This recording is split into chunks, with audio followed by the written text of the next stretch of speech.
Hello my dear viewers, how you all. I hope you all are good and fine. तो आज की video में हम देखेंगे prefix, suffix and roots word क्या होते हैं। तो प्रत्यय को अंग्रेजी में प्रीफिक्स या सफिक्स कहते हैं। प्रीफिक्स या सफिक्स शब्द के प्रारंभ में जोड़े जाने वाला शब्दांश यानी प्रीफिक्स होता है। यानी जो शब्द के स्टार्टिंग में, शुरू में जोड़ा जाए उसको प्रीफिक्स कहेंगे, और जो शब्द के अंत में जोड़ा जाए उसको सफिक्स कहेंगे। शब्द के अंत में जोड़े जाने वाला शब्दांश सफिक्स होगा। जिस तरह से हम यहाँ पर अगर देखें, हमारे पास एक सफिक्स ये है कि एबल, ABLE, एबल। एबल का मीनिंग होता है करने लायक या योग्य या जैसा, करने लायक या योग्य।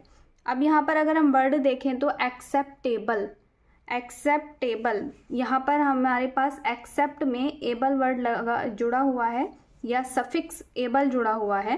तो एक्सेप्ट का मतलब होता है स्वीकारने और एबल का मतलब हो जाएगा योग्य। तो ऐसा कोई भी ऐसा काम या ऐसी चीज़ जो स्वीकारने योग्य हो उसको हम कहेंगे एक्सेप्टेबल। नेक्स्ट इसी तरह से दिया हुआ है अवॉइडेबल। अवॉइड में एबल सफिक्स ऐड किया हुआ है। तो अवॉइड का मतलब होता है टालने और एबल योग्य, ऐसी चीज़ जो टालने योग्य हो, अवॉइडेबल। नेक्स्ट है ब्रेकेबल। ब्रेक का मतलब होता है कि जो टूट सकता हो, और एबल जो टूटने योग्य हो। ब्रेक तोड़ना और एबल योग्य, जो तोड़ने योग्य हो, ब्रेकेबल। नेक्स्ट है काउंटेबल, जिसको काउंट किया जा सके या जो गणनीय योग्य हो, गणना करने के लिए योग्य हो, काउंट एबल। काउंट का मतलब होता है गणना करना और एबल योग्य, गणना करने योग्य हो। ये कुछ एबल के एग्जाम्पल थे। नेक्स्ट हम देखेंगे कंपेरेबल, कंपेयर करने योग्य हो या तुलना करने योग्य है, तुलनीय, कंपेरेबल। इसी तरह से ये कुछ और वर्ड दिए हुए हैं। इमेजिनेबल, कल्पनीय। ईटेबल, खाने योग्य। ईट का मतलब होता है खाना और एबल योग्य, जो खाने योग्य हो ऐसा पदार्थ। टॉलरेबल, बर्दाश्त करने योग्य। वॉशेबल, धोने योग्य। अंडरस्टैंडेबल, समझने योग्य। रीडेबल, पढ़ने लायक। ये कुछ एबल के एग्जाम्पल थे। नेक्स्ट हमारे पास है एक सफिक्स है एक, ACHE, एक, जिसका मीनिंग होता है दुखना या दर्द या कोई पेन, उसको हम एक बोलते हैं। जैसे बैक एक, यहाँ पर बैक में एक वर्ड सफिक्स ऐड किया हुआ है, बैक एक, तो हो जाएगा बैक का मतलब होता है पीठ, और एक दर्द या पेन, पीठ का दर्द या बैक पेन, बैक एक। बैक पेन को हम कहेंगे बैक एक। इसी तरह से नेक्स्ट है हेड एक। हेड का मतलब होता है सर, सिर, और एक का मतलब होता है दर्द या पेन। तो हम सर दर्द को कहेंगे हेडेक, सिर दर्द को हेडेक। नेक्स्ट है टूथेक। टूथ का मतलब होता है दांत और एक दर्द, टूथेक, दांत दर्द। ये हो जाएगा हमारा इस तरह से टूथेक, दांत दर्द।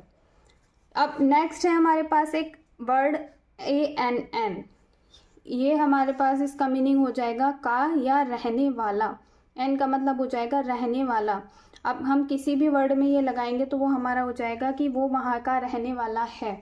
जैसे अमेरिकन, तो अमेरिका का रहने वाला, इसमें अमेरिका शब्द में AN ऐड किया हुआ है, अमेरिकन।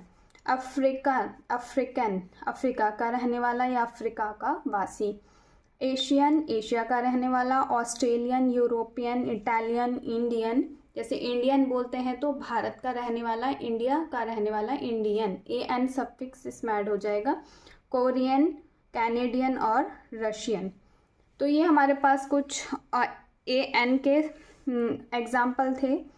अब हम एक और यहाँ पर देखें, अगर यहाँ ये ANTI, एंटी का देखते हैं हम। एंटी का मतलब होता है उल्टा या विरुद्ध, उलट या विरुद्ध।